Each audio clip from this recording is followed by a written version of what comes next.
Salut tout le monde, j'espère que vous allez bien. Aujourd'hui on se retrouve pour un nouveau tuto, un peu comme mon dernier. D'ailleurs j'ai fait la montgolfière, une petite décoration. Aujourd'hui j'ai fait un attrape-rêve sur le thème de l'hiver, donc un attrape-rêve un peu givré, gelé, voilà, un peu froid, un peu bleuté. De toute façon vous l'avez vu dans le titre et dans la miniature, hein. D'ailleurs quand je l'ai terminé, ça m'a énormément fait penser à la Reine des Neiges par rapport au choix des couleurs ou comment je l'ai décoré. Voilà, ça m'a énormément fait penser à la Reine des Neiges. Donc si jamais ce dessin animé vous plaît, bah je pense que ce tuto ou l'esprit du tuto va vous plaire. Du coup bah voilà, et puis bah je vous souhaite bon visionnage.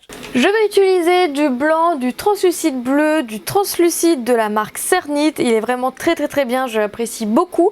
Une perforatrice flocon, des emporte-pièces ronds de 2 tailles différentes, une lame pour couper la pâte, un rouleau pour étaler la pâte, des aiguilles de différentes tailles, un pinceau, une pastel sec bleue, de la ficelle, du vernis, des plumes, celles-ci sont de chez Graines Créatives, elles sont vraiment trop bien, des décorations encore pour agrémenter notre attrape-rêve, de la colle, des paillettes également pour décorer, une paire de ciseaux, des petites agrafes pour accrocher les plumes et une pince. Donc je vais commencer par prendre le translucide en cernite et le translucide bleu et à mélanger. Donc je mets un tout petit peu de bleu dans le blanc pour avoir justement un bleu très pastel. Désolée si vous avez l'impression d'entendre un son de sèche-cheveux, c'est juste mon ordi qui chauffe. Voilà, tout simplement, on m'a fait la réflexion la semaine dernière, c'est juste mon ordi qui chauffe. Donc ce que je vais faire, c'est que je vais faire une plaque très fine, la plus fine possible de ce mélange et mettre au four à peu près pendant entre 5 et 10 minutes. Donc on obtient une planche comme ça vraiment très fine, très souple puisqu'elle est pré-cuite et je vais pouvoir venir la perforer du coup avec ma perforatrice flocon. Et voilà, je vais perforer et je vais faire plein de petits flocons comme ça. Faut un petit peu de force, faut forcer un petit peu, mais plus votre plaque sera fine, plus ce sera facile de perforer votre fimo. Donc voilà ce que ça donne et je vais en faire plusieurs.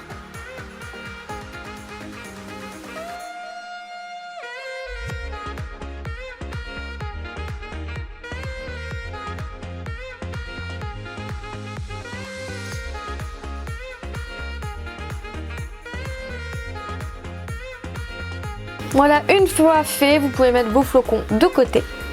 Et on va passer au gros de l'attrape-rêve. Donc pour ça, je prends ma pâte blanche et je vais venir la chauffer un petit peu entre mes mains. Une fois qu'elle est chaude, je vais pouvoir l'aplatir, la rouler et faire un boudin très long.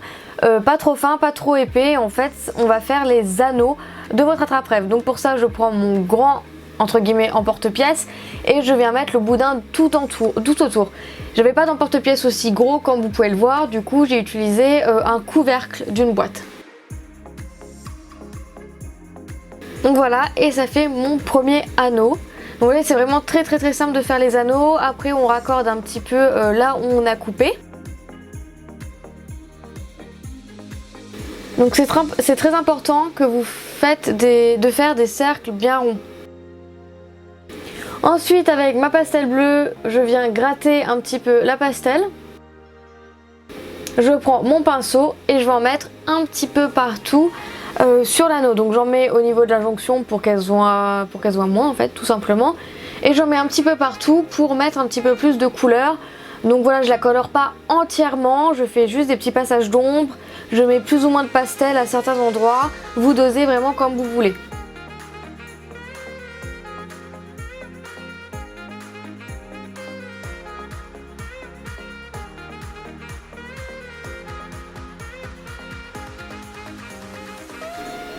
Et ensuite on va faire exactement la même chose mais avec votre emporte-pièce rond plus petit.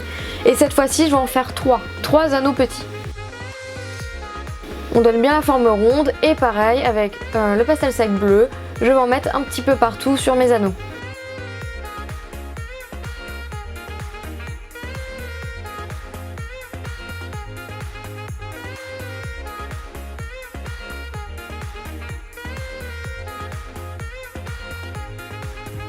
Ensuite, on va faire des petites perles bleues, donc c'est le même mélange de translucide et de bleu translucide, c'est exactement le même mélange.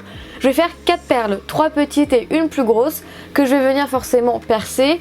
Donc j'utilise une première aiguille pour faire un premier trou, puis une aiguille plus épaisse pour que le trou soit plus gros. Je vous conseille vraiment de faire des trous assez gros, ce sera plus simple après pour pouvoir mettre les perles dans votre attrape-rêve. Voilà, et une fois fait, vous pouvez mettre le tout au four à 110 degrés pendant 30 minutes. Après la cuisson, je récupère mes anneaux et je vais mettre du vernis partout sur l'anneau. Et en fait, le vernis va me servir de colle pour pouvoir coller les paillettes. Donc voilà, j'en mets bien partout, j'en mets bien à l'extérieur et à l'intérieur de l'anneau. Et une fois fait, je prends mes paillettes, donc ce sont des paillettes un peu holographiques blanches, pardon, et je viens saupoudrer partout, tout autour de mes anneaux.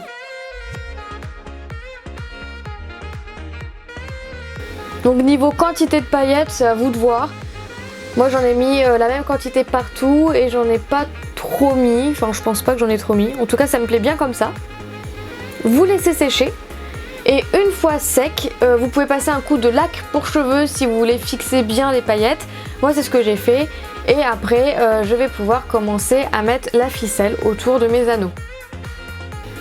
Donc c'est la partie la plus longue et la plus compliquée de ce tutoriel. Donc je sais pas trop comment vous dire, mais voilà, en fait je fais un anneau et je passe la ficelle dedans. Je récupère et je viens faire ça à chaque fois. Je sais pas si on voit bien par rapport aux images, j'ai du mal à expliquer cette méthode. Voilà, on passe et on repasse à l'intérieur de l'anneau. Je pense que là on voit un peu bien quoi. Et on va faire partout pareil. Donc je fais un premier nœud en fait pour fixer la ficelle et après je tisse. C'est important ici de bien tendre la ficelle. Et évidemment quand vous arrivez au centre, vous mettez la perle.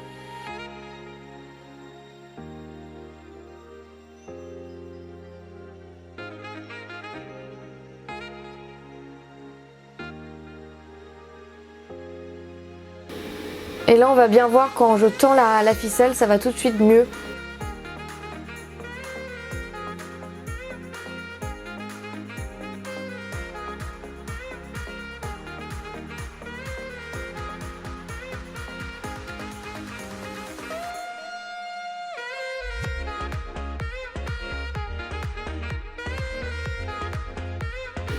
Voilà, pareil, vous mettez la perle.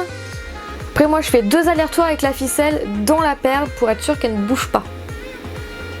Et une fois fait, je viens sortir mes plumes. Donc j'ai décidé de prendre des plumes blanches et des plumes bleu ciel. Et je vais voir en fait où je vais les mettre par rapport à la longueur des plumes. Les plus petites je vais les mettre au centre et les plus longues sur les côtés. Et je vais attacher les plumes ensemble avec un embout griffe et ma pince. Donc en tout il y aura 4 tas de plumes. Une de chaque côté et 2 au centre. Et je viens rattacher mes plumes après à mes anneaux.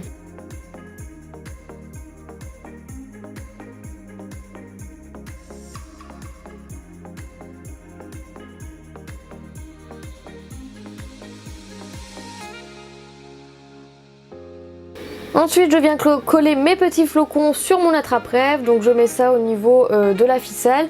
Vous pouvez les mettre où vous souhaitez, moi j'avais vraiment envie de mettre sur la ficelle, je trouvais ça rendait vraiment joli. J'en mets aussi un flocon sur chaque petit anneau.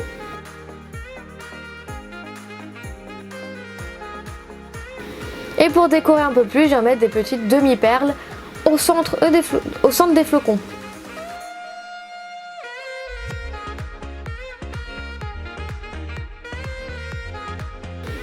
Et après je viens même en mettre au niveau des attaches griffes en fait.